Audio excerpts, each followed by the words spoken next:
सोमवार को प्रदेश की विष्णुदेव सरकार ने अपना बजट पेश किया। वित्त मंत्री ओपी चौधरी ने 1,65,000 करोड़ का बजट पेश किया, जो पिछले साल से 12% ज्यादा है।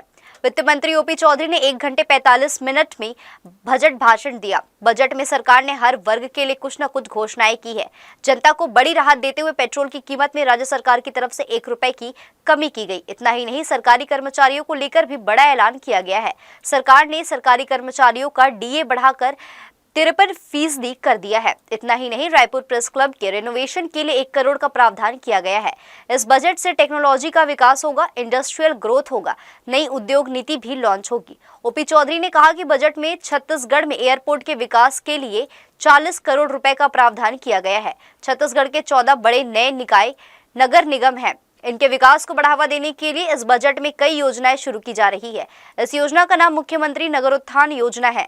इसके लिए 500 करोड़ का प्रावधान किया गया है। वित्त मंत्री ओपी चौधरी ने कहा कि बड़े शहरों के लिए मिनी मेट्रो का विकास हो रहा है। भविष्य की जरूरतों को ध्यान में रखते हुए रायपुर से दुर्ग तक मेट्रो रेल सुविधा के लिए सर्वे का काम शुरू होगा। इसके लिए 5 करोड़ रुपए का प्रावधान किया गया। छत्तीसगढ़ के बजट में वित्त मंत्री ने पर्यटन और रोमांचकारी गतिविधियों को बढ़ावा देने के लिए बड़ी घोषणा की है। विशेष रूप से बस्तर और सरगुजा जैसे जनजातीय क्षेत्रों में पर्यटकों को स्थानीय संस्कृति का वास्तविक अनुभव देने के लिए सरकार ने होम स्टे पॉलिसी लागू किया है।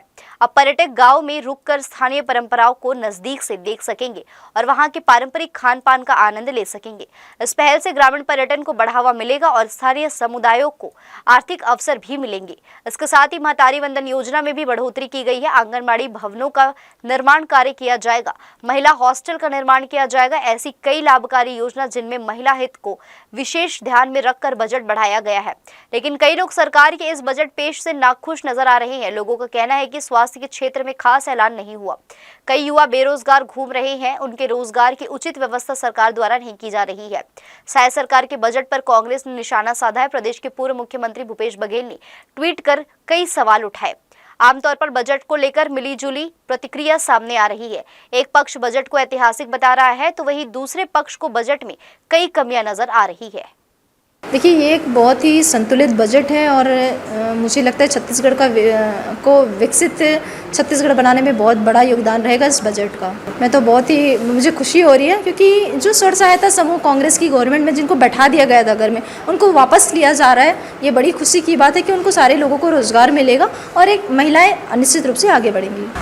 ये छत्तीसगढ़ की 2 करोड़ जनताओं के लिए सर्वाधिक हित वाला बजट है और विष्णुदेव सरकार का दूसरा बजट है।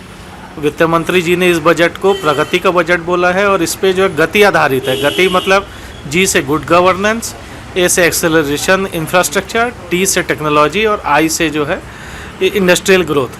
आप पत्रकार लोग के लिए भी इसमें बहुत अच्छा है। इसमें पत्रकार सम्मान राशि जो पहले 10,000 रुपये आता था, अब उसको बढ़ा के छत्तीसगढ़ सरकार ने पत्रकारों के हित में जो है इसको 20,000 रुपये कर दिया है।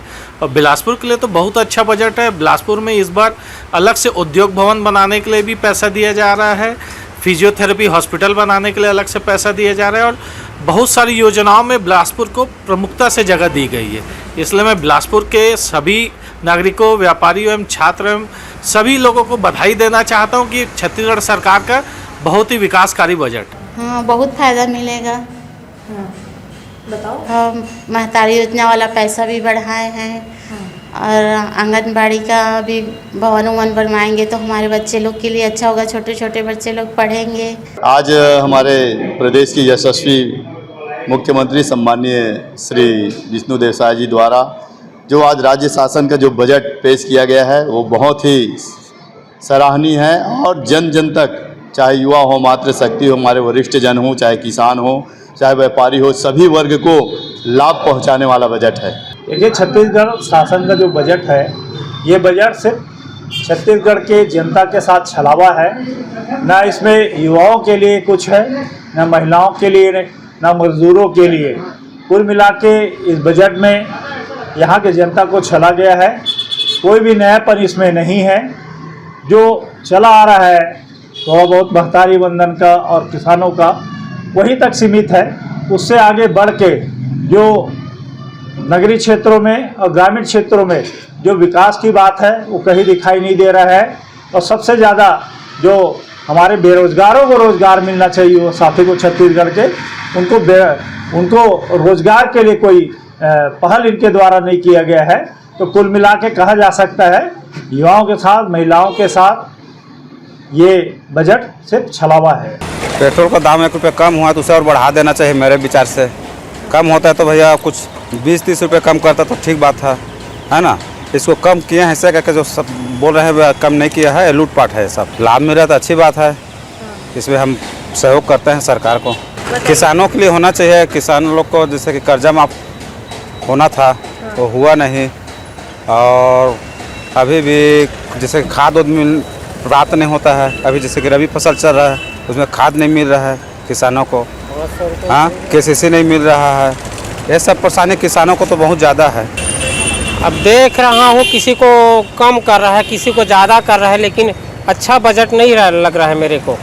अगर महतारी वंदन बढ़ा दिया वो तो अच्छा बात है, लेकिन बेरोजगार जो पढ़े लिखे घूम रहे हैं शिक्षा विभाग में, स्वास्थ्य विभाग में, हैं तो अधिकतर तो स्वास्थ्य विभाग वाले बच्चे घूम रहे हैं। B फार्मेसी किए हैं, पैरामेडिकल किए हैं, उसको वैकेंसी नहीं निकल रहा है, और सबको समाज स्वास्थ्य विभाग को आपने प्राइवेट में दे रहे हैं ना। अगर निकलते तो उसमें बच्चे लोग भरते, नौकरी करते। तो ये सब इसमें भरना चाहिए थे शासन को, और तब ठीक होगा, ताकि स्वास्थ्य में बच्चे लोगों का भविष्य बनेगा और सबके देखभाल होगा ना।